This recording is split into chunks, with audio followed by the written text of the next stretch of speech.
name is Bill Murray. I'm an officer of the board at Mental Health Association in New Jersey.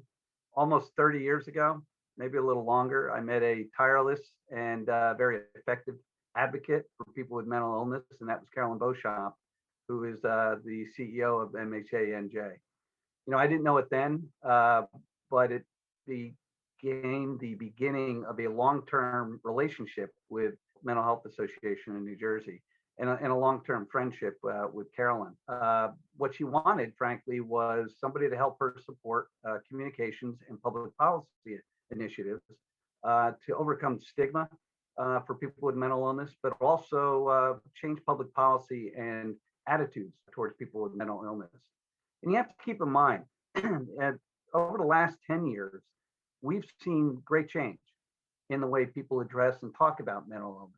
By the way, it's still a challenge. We've got a lot to do, but we've seen people, celebrities, sports figures, public officials, people in office talk about mental illness in terms of public policy and in terms of healthcare solutions. They said there's a lot to still change.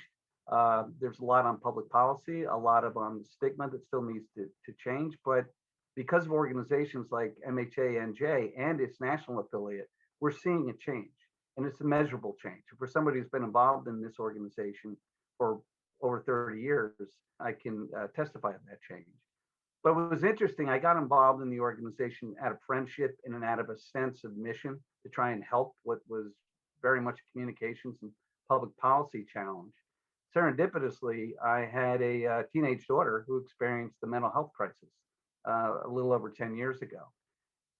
I knew what to do. I knew what resources were available and also not available. And I knew the challenges that lay ahead as a parent.